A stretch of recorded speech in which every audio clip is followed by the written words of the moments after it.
والابن والروح القدس إله واحد آمين. In the name of the Father and the Son, the Holy Spirit, one God. I mean, it is very suitable that we enter into the Holy Week with the story of raising Lazarus.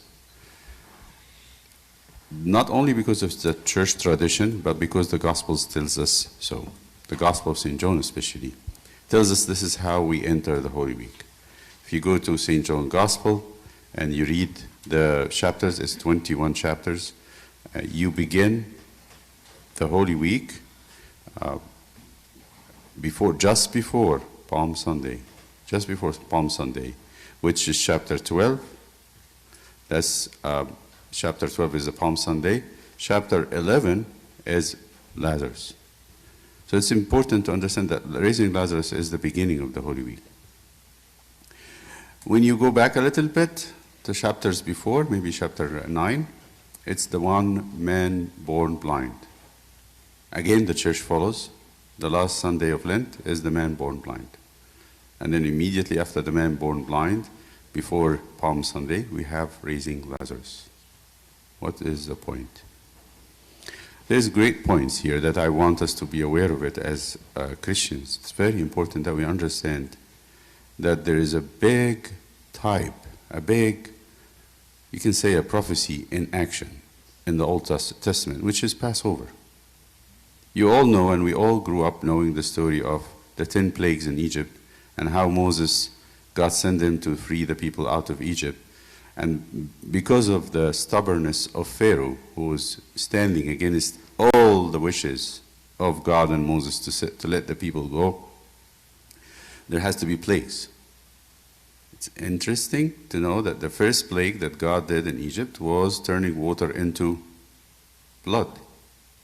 When St. John speaks about Jesus' first miracles, he speaks of Jesus turning water into wine. That's the first miracle.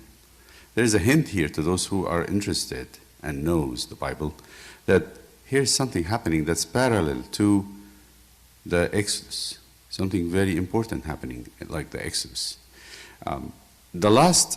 So the first one is turning water into blood, but what was the last few? Let's talk about the last two plagues that will end up in the Israelites coming out of Egypt. When you go to chapter 9,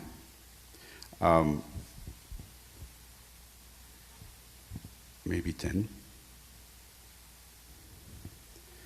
God is sending Moses to the few last times, maybe the last 2 times. He said, go into Pharaoh, for I have hardened his heart and the hearts of his servants. I may show these signs of mine before him. So what is the next sign? The next sign was the locusts, and this was number 8.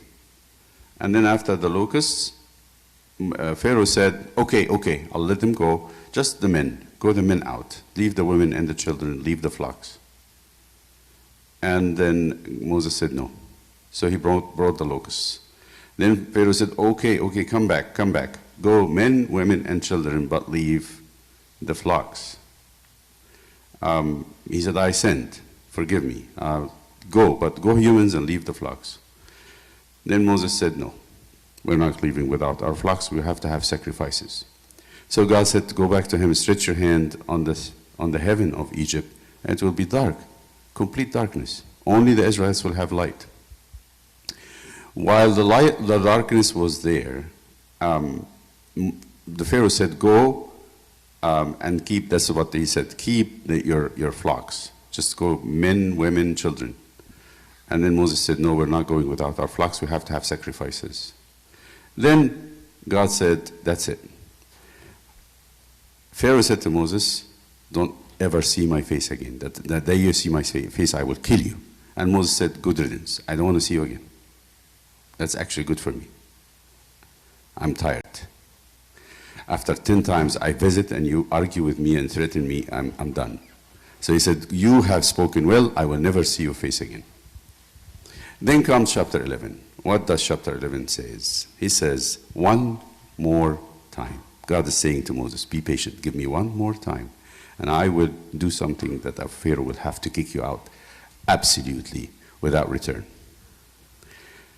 So he said, even when you go out, ask everybody from your neighbors and your friends if they have any gold they can give you, and they take with you. So even take some stuff from the Egyptians as you leave.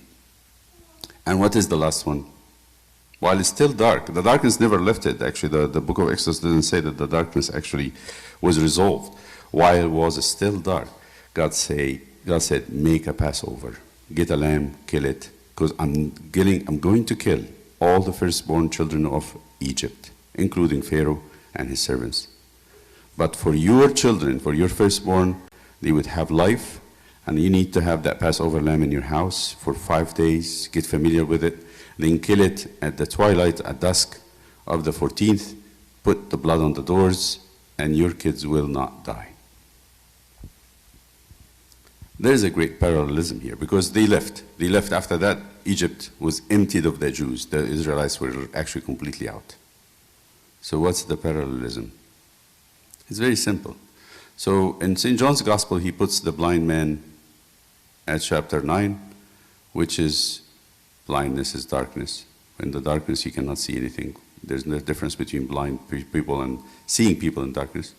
But then in chapter 11, there is a death of a very beloved Lazarus, a friend of Jesus. And then Jesus is going to go there to raise him up.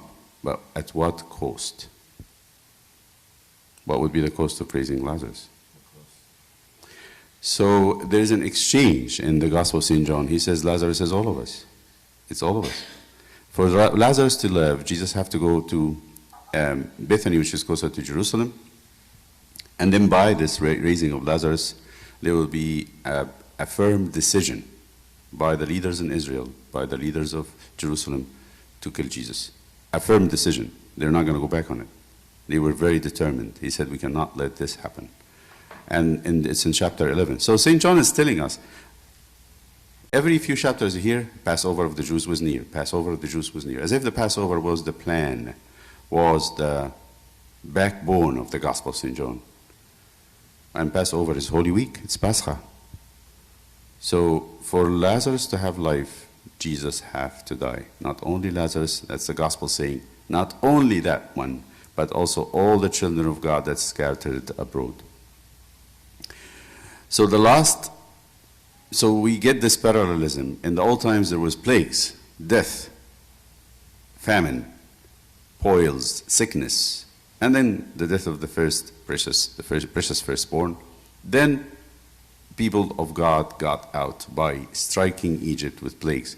In the New Testament, the people of God will get out under death and under sin by blessings, by life, by giving joy, by giving peace. There's totally different story here. And that's why we have to begin the Holy Week with the raising of Lazarus. That's the beginning, the ushering in of our Passover, our Exodus. And it's very interesting because it's like there is a forcing of Satan to make that decision. It's all, the maestro of all the plan of killing Christ was done by the devil. There was almost like a twisting of an arm here. Jesus is twisting his arm. Do it. Do it so I can actually exchange my life with them. Because if you think about it, Jesus could never he could never die. He was not born to die. He had no reason for him to die. He could live forever. At the prime age of 30, live forever and ever and ever. The only way you can end his life is you have to kill him. And if he allows it. But he was very much looking forward to it because of that exchange. So that is our Passover. And as we enter the Holy Week, this is how we enter the Holy Week. We enter the Holy Week by the memory of raising Lazarus as the exchange between the firstborn, which is all of us, and Jesus' life. And I speak, I speak to the school kids and say, why did Jesus have to, why did the Passover lamb has to stay at home? They say this, the Jews in the early times when they used to use a Passover lamb, now they would replace it with other things. You can't really buy lamb chops from the butcher. You actually have to get the animal, the live animal, and keep it at home for 5 days. You get it on the 10th, you sacrifice it on the 14th. If you count on fingers, it will be 5 days. 5 days. Why? Because in that 5 days, you're going to have to feed it, you have to clean after it, you have to be very familiar with it. It becomes your pet. So there is something here that's of value. That's not just a meat. There's not a living meat that you're going to sacrifice. It's actually a family member in a way that can bring closer the gap between an unknown animal and your firstborn. It will be of value. And that's where the typology works. It's really very interesting that God uses the human life, the human emotions, and their dealings as a metaphor, as an example of what He wants to do with us seriously. So this is how we enter the Holy Week, and this is how we go through our own Passover. By the way, traditionally Passover was was Wednesday. This Wednesday, last Wednesday. النهارده بنعيد بعيد لإقامة لعازر. وليش معنى لعازر اتعمل قبل الأسبوع الآلام؟ لأن ده الإنجيل بتاع يوحنا وده الكنيسة شافت كده. فإقامة لعازر هي آخر المعجزات اللي عملها ربنا يسوع المسيح قبل قيامته. أول المعجزات في إنجيل يوحنا هي معجزة تحويل المياه الخمرة، وآخر المعجزات إقامة لعازر. إذا حطينا دي قدام خروج بني إسرائيل، أول ضربة اتضربت بيها مصر كانت تحويل المية لإيه؟ لدم. وآخر ضربة هي إيه؟ موت الأبكار. فأول معجزة ربنا يعملها تحويل المية الخمرة، وآخر معجزة يعملها إيه؟ إقامة لعازر من الأموات. طب ليه إقامة لعازر؟ إقامة لعازر في بيت عنيا جنب أورشليم على بعد 2 ميل من أورشليم. ولعازر لما هيقوم من الأموات أورشليم كلها هتتقلب، والفريسيين ورؤساء الكهنة والناس اللي ما بيحبوش ربنا مش عايزينه هيقرروا قرار صارم بلا رجعة إنه لازم يموت بعد إقامة لعازر. لو بصيتوا في الكنيسة آخر حد في الصوم هو حد إيه؟ مولود أعمى. طب الضربة اللي قبل الأخيرة كانت إيه؟ ضربة الظلمة. الحقيقة هي إن الفسح اتعمل والدنيا ضلمة. الضربة دي ما فكتش لغاية لما بني إسرائيل طلعوا. بعد ما طلعوا الشمس طلعت. فمولود أعمى بيكلمنا فيه ربنا يسوع المسيح على الناس اللي كانوا في أيامه واللي مش شايفينه. كأن القيادات بتاعت اليهود ساعتها كانت يحكمهم الظلمة. حتى كده هو لما جم يقبضوا عليه قال لهم إنها ساعتكم وسلطان الظلمة. وكان هو اللي قرر إنه يروح. وتسمع في الإنجيل النهاردة اتقال أكتر من مرة ده الموضوع خطر جدا. إحنا نروح هناك، نروح اليهودية، ده خطر. ده اليهود عايزين يموتوك وربنا عارف.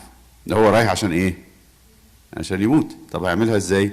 لازم يقوم لعازر. هنا يبين لنا بقى التقابل ما بين سفر الخروج والانجيل يوحنا والكنيسه، ان عشان خروف الفصح، ليه خروف الفصح لازم يموت ولازم يتذبح ولازم دمه يتحط على البيبان؟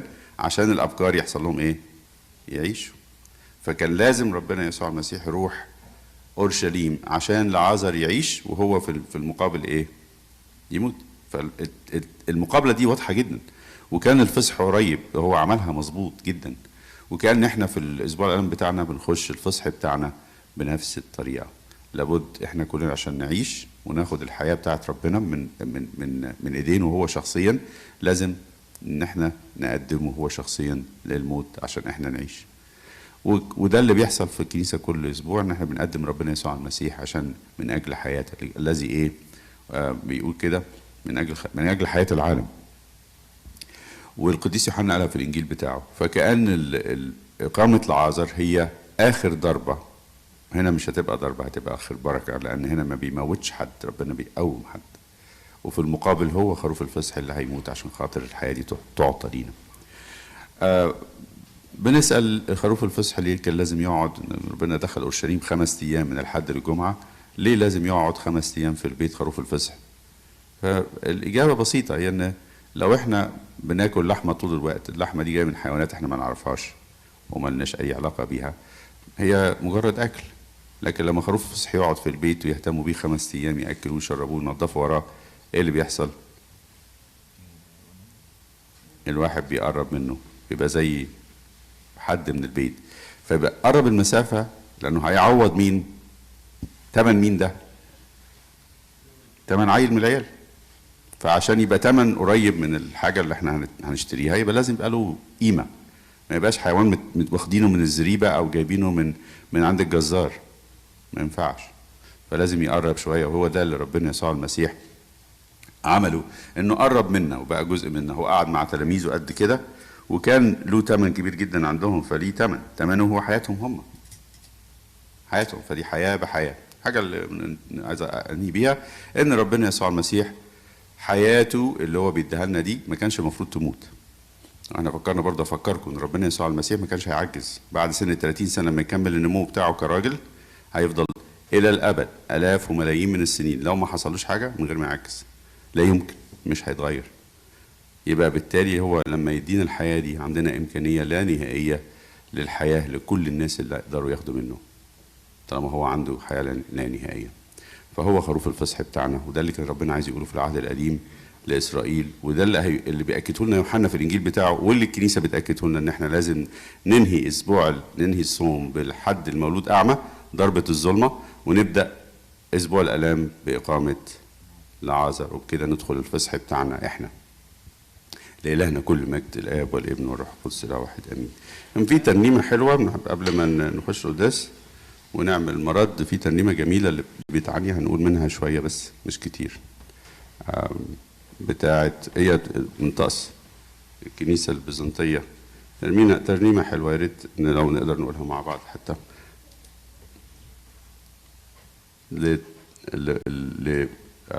لمناسبة إقامة لعازر.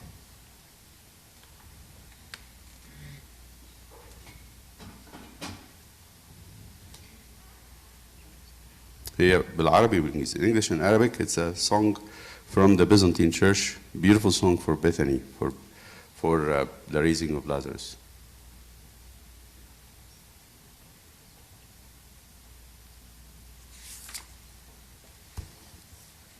Can we get it from the internet instead of get it from the internet if we have the internet?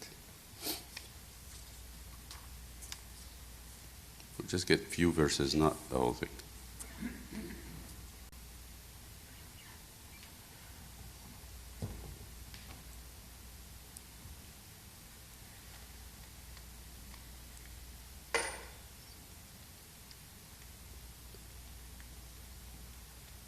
Let's keep it after the liturgy then. If we don't have, keep it after the liturgy.